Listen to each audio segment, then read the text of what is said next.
Voilà. On y va, messieurs, dames.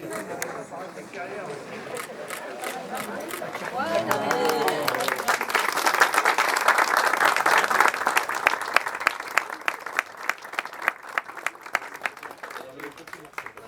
Je voudrais faire le travail, je vous en prie. Allez-y.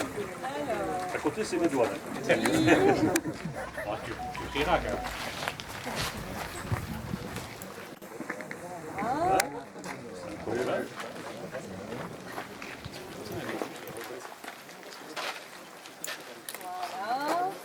Ah oui, distribuer.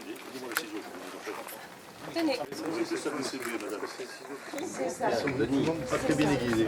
Donne-moi que je fasse le côté gauche. Alors, si monsieur pousse vers la gauche, je vous laisse faire. Hein. Déjà, c'est ce qu'il a dit, c'est ce qu'il a dit. C'est la gauche et la droite.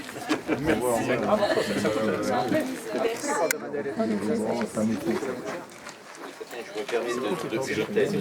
Non, c'est toujours en train de couper le produit. Vous avez vu les enfants, hier on a dit ça va, les ciseaux... Il coupe bien. On peut bien, ce qui n'est pas toujours le cas, c'est un bon point. Il y a des fois, il n'y a rien de pire que des ciseaux qui ne coupent pas. Je regarde des ciseaux qui ne coupent pas.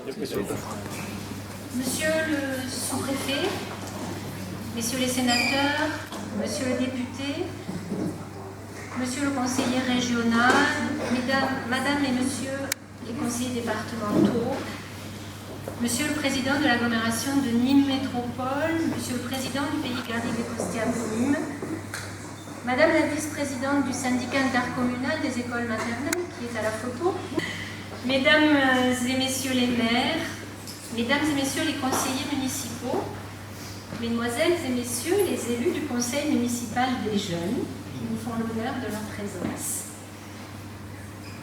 Mesdames et messieurs les présidentes et présidents d'associations et mesdames et messieurs les enseignants.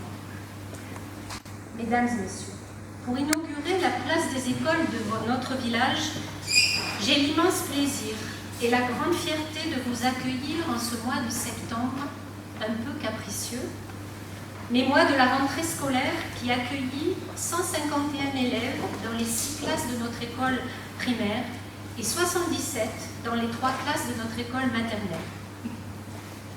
Comme créer une place des écoles fut avant tout un projet pour les enfants et la jeunesse, et que nous avons un petit peu de temps aujourd'hui devant nous compte tenu de la météo, je vais vous en conter l'histoire qui débuta il y a presque 10 ans. Il était une fois dans les années 2012-2013 un maire, M. Jean-Rémy Solana, qui régulièrement, en quittant la mairie en fin de journée, rencontrait des enfants faisant de la trottinette ou du skate sur le perron de la mairie ou du temple. Il avait plaisir à échanger avec eux et leur promit, s'il était réélu en 2014, de faire un skatepark. Il fut réélu et dans son programme figura bien sûr en bonne position la réalisation du fameux skatepark. Une promesse doit toujours être tenue, surtout quand elle est faite à des enfants. Aussi, en octobre 2015, dès que ce fut possible dans sa bien nommée feuille de route, une commission extra-municipale fut spécifiquement créée pour trouver à quel endroit implanter cet équipement.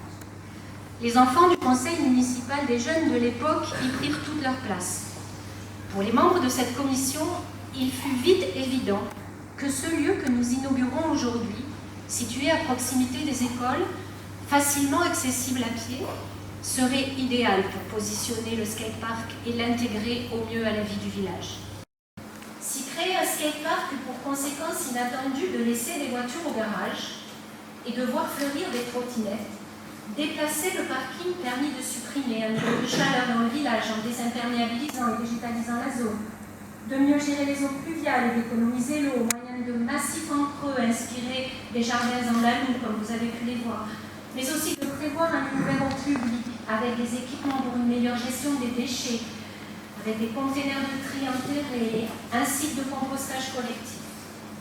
Et voilà comment autour d'un projet de skatepark fut conçu un aménagement qui promeut la jolie trilogie du sport, de l'environnement et de la santé, essentielle au bonheur de chacun.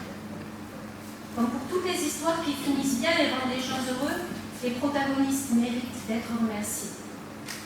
Merci aux maîtres d'œuvre, que je vois, qui nous ont accompagnés, et à toutes les entreprises que j'aperçois aussi dans la salle, qui ont réalisé les travaux, même si nos relations ont pu être parfois tendues, mais l'enjeu était de taille. Merci à tous nos partenaires financiers, l'État, l'Agence nationale du sport, la région, le département, l'agglomération de Nîmes Métropole, le pays Garrigue des Costières au travers du programme européen Leader, sans lesquels cette histoire de presque 1 million d'euros n'aurait pu être écrite. Merci pour votre confiance, votre écoute. Merci à vos services techniques et administratifs qui apportent à nos villages une aide précieuse et indispensable. Merci à tous les élus qui ont contribué, chacun dans leur rôle, chacun avec leurs convictions ou à leur façon de voir les choses, à la réussite de ce projet. Merci aux générations d'enfants qui se sont succédés durant presque 10 ans au Conseil municipal des jeunes et qui ont fait force de propositions, à la fois pour le skatepark, mais aussi pour le choix des jeux, des couleurs, des revêtements. Merci à l'équipe municipale pour le suivi des chantiers, les relations avec les maîtres d'œuvre, les entreprises, mais aussi le suivi administratif et financier et bien sûr la préparation de cette inauguration. Et je terminerai par un grand merci aux enseignants qui, durant toutes ces années, ont répondu présent pour participer à la concertation et donner leur avis. Comment aurions-nous fait sans vous, mesdames les institutrices et messieurs les instituteurs, et sans les enfants, pour que ce lieu mérite le nom de Place des Écoles?